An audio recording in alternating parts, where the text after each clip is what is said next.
Bonjour Simon. Tout d'abord, est-ce que tu peux te présenter et présenter un peu ton film? Oui, bonjour. Je m'appelle Simon Féat, je suis le réalisateur du film Passage qui est passé dimanche 1er septembre au Festival Silhouette. C'est un film d'animation de 6 minutes 40 réalisé en peinture et en impression riso. Tu peux nous Voilà. dire ce que c'est un peu l'impression réseau? Ah, pardon, l'impression riso, c'est une technique d'impression qui donne une texture particulière que j'ai utilisée parce qu'elle répond à la texture de la peinture à l'huile. Pour réaliser des séquences que j'étais pas prêt à peindre image par image puisqu'elles impliquaient des constellations et des étoiles innombrables. Et d'ailleurs, le film est passé sous les étoiles et c'était vraiment très très beau. Alors, j'aimerais tout d'abord, donc avant de parler des images, te parler de la musique du film qui participe beaucoup à l'envoûtement, à l'aspect un peu mystico-psychédélique du film. Est-ce que tu peux nous dire un petit peu comment tu as composé la bande sonore de Passage? Alors la bande sonore, en fait, pour travailler, j'ai très vite ressenti le besoin de m'appuyer sur une musique. Mais comme je ne pouvais pas faire composer une musique a priori, j'ai pioché dans les chansons que j'avais dans mon ordinateur. Et j'ai rassemblé plusieurs pistes en fait, qui donnaient comme la tonalité des séquences que je voulais voir. Et j'ai travaillé à partir de ça pour tout ce qui est le rythme, puisque l'image suit beaucoup le rythme de la musique, et puis l'atmosphère. Et c'est dans un second temps, quand j'ai eu terminé toutes les images en fait, que j'ai fait appel à un compositeur et que je lui ai demandé ce travail extrêmement difficile de réaliser une bande son sur des images déjà faites avec un rythme imposé et voilà, énormément de choses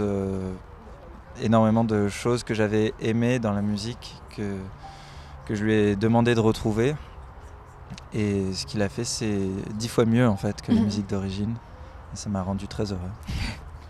Euh, En ce qui concerne un peu la peinture, parce que c'est de la peinture à l'huile comme tu disais tout à l'heure, au début il y a quelque chose un peu de très fauve comme ça avec des couleurs très chaudes et puis après on passe à un aspect très nocturne avec les constellations, etc. Est-ce que tu peux nous parler un peu de tes inspirations, enfin voilà, de la composition picturale, de tes inspirations, enfin ce que j'aime bien. Euh, Bah oui, visuellement, en fait, plus que fauve, moi je me suis énormément inspiré des nabis et un peu de peintres qui sont pas forcément nabis mais visuellement je rattache.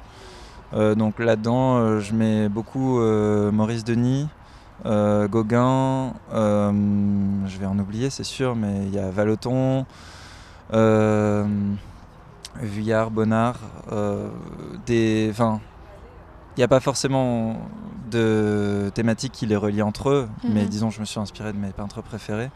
Et en fait j'ai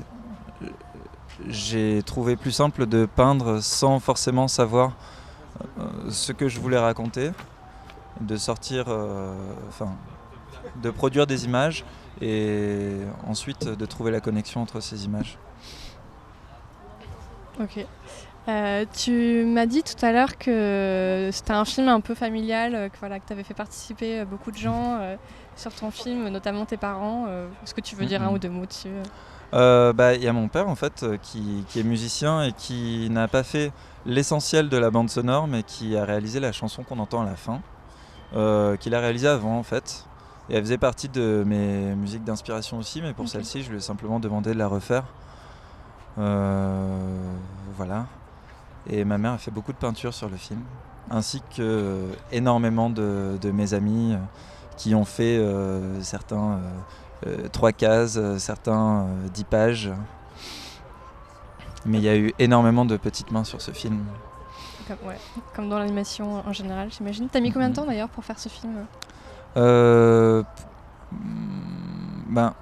Ça m'a pris mon année de diplôme, plus 4 mois pour terminer les images. Et après ça seulement, on a attaqué la musique et l'ambiance sonore qui est encore une chose hyper importante et qui donne toute la profondeur, je pense la connexion entre l'image et le son qui était aussi quelque chose de très important pour moi en fait, puisque c'est plus qu'une histoire qu'on pourrait raconter, c'est des sensations que j'ai essayé de transmettre, et ça passe immanquablement par le son. Est-ce que tu as envie de nous parler de tes prochains projets, voilà, de ce que tu vas faire par la suite? J'ai des projets extrêmement variés en fait. J'ai travaillé, c'est pas encore, c'est pas encore des choses qui sont au grand jour, mais j'ai travaillé sur un livre pour enfants. J'ai travaillé à faire des vêtements, d'ailleurs D'accord. j'en porte un. Ok. J'ai d'autres projets en animation aussi. J'ai travaillé sur une série et je pense que sûrement prochainement je vais commencer à me remettre sur un court-métrage en animation.